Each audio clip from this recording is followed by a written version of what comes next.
yang berjudul Timun Emas yang dituliskan oleh Kak Budi. Simak baik-baik ya. Pada zaman dahulu hiduplah seorang janda tua yang bernama Mbok Srimpi.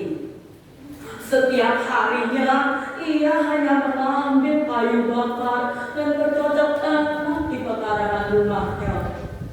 Karena hidup sendiri dan umurnya yang sudah mulai renta, ia sering merenungi nasibnya.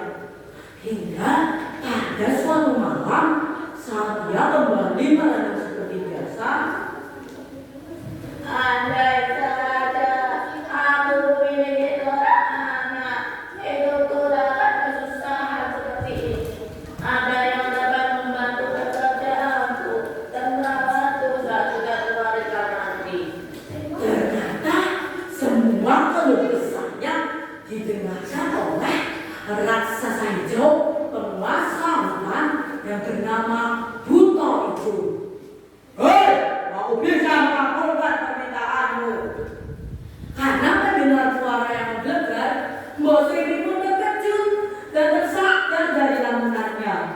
Apalagi saat ia melihat sosok menyeramkan yang mengintip dari jendela. Mbok Srimpi pun hampir pingsan karena ketakutan. Jangan makan aku masih ingin hidup. Hei, jangan takut, aku sering mendengar keluh kesahmu. Percayalah, aku bisa memberikanmu seorang anak. Benarkah begitu? Lalu bagaimana caranya mendapatkan seorang anak? Aku memiliki biji di rumah saya. Jika kau tanam dan kau rawat, maka dia akan tumbuh dan membuat apa yang kamu inginkan kepadaku. Jika kamu menginginkan harta, isinya akan intan dan permata. Begitu pula jika kamu meminta anak, isinya akan seorang kaya. Baiklah, kalau begitu, cepat serahkan bijinya padaku. Aku akan segera menanamnya. Tunggu dulu, apa yang bersyarat? Apa syaratnya? Akan aku penuhi. Syaratnya, jika anak yang lahir itu adalah laki, maka dia akan menjadi sepenuhnya milikmu. Namun, jika anak yang lahir perempuan, kamu menyerahkan anak itu padaku, akan aku makan dia. Apa kau setuju? Iya, aku setuju. Akhirnya, biji timun emas pun diberikan. Pada esokan harinya, Mbok Srimpi bergegas menanam biji tersebut. Ia terus merawat tanaman itu hingga tanaman itu berbuah. Namun betapa terkejutnya ia ketika melihat isi buah di badan emas itu ada seorang bayi perempuan. Ia pun merasa bersedih karena teringat janjinya oleh kepada raksasa Buto Ijo. Pada malam harinya, Buto Ijo pun menemui Mbok Srimpi. Hei Mbok Srimpi, cepat serahkan anak itu padaku. Aku tahu jika anak itu perempuan. Maafkan aku, raksasa Buto Ijo. Anak itu masih terlalu kecil. Tunggu beberapa waktu, baru ia akan hilang. Wah, sabar Srimpi. Aku akan beri kamu waktu seminggu dan anak itu harus hilang. Sementara itu, timun emas sedang memetik bunga melati kesukaannya. Tiba-tiba ada kakek putih, ada kakek berjubah putih yang menentunya.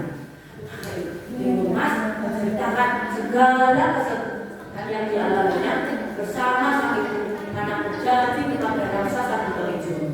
Lalu kakek itu memberikan bungkusan kecil pada timun emas. Di dalamnya ada sebuah terasi, segenggam darah dan gunakanlah dengan bijak untuk menyelamatkan luka dari Buto Ijo. Pesan kakek itu lalu menghilang. Timun emas pun mengingat pesan kakek itu hingga waktu satu minggu telah usai. Buto Ijo kembali menemui Mbok Srimpi. Namun betapa marahnya ia ketika melihat tubuh Mbok Srimpi sudah kosong tak berpenghuni.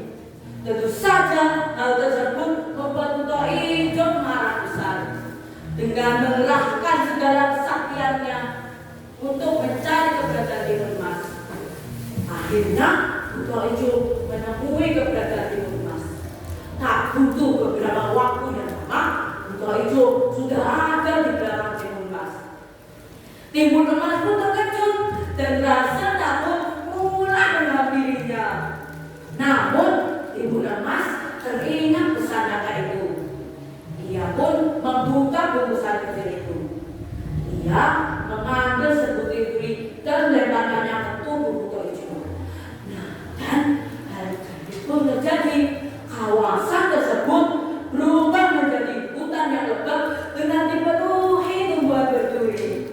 Tentu saja hal tersebut membuat buta hijau kesulitan karena dihambat oleh duri-duri yang melukai sekujur tubuhnya.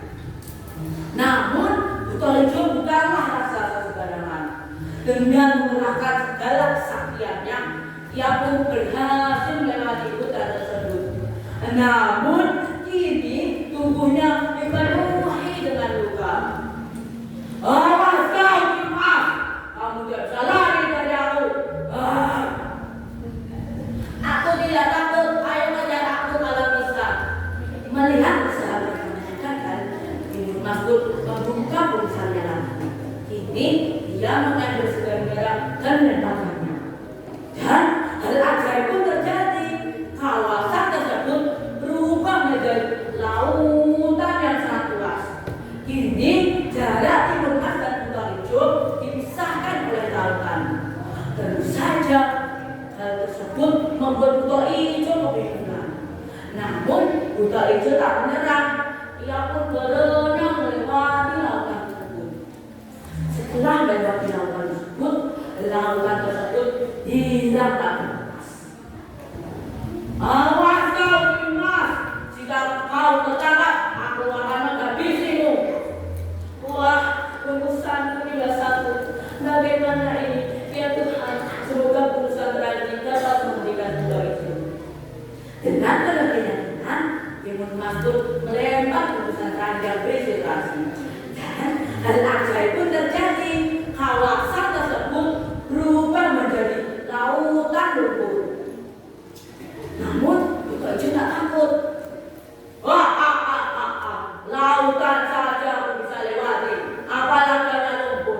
Awas kau, Timun Mas, akan kuhabisi kamu. Dengan penuh kepercayaan, buta hijau memasuki lautan lumpur tersebut. Namun hal yang tak terduga terjadi. Daya hisap lumpur itu sangatlah kuat hingga dapat menenggelamkan buta hijau. Tolong aku, Timun Mas. Setelah kematian buta hijau, Timun Mas pun kembali bersama sang ibu ke rumah. Kini hidup mereka lebih tenang. Dan kini hidup mereka bahagia sampai akhir hayatnya.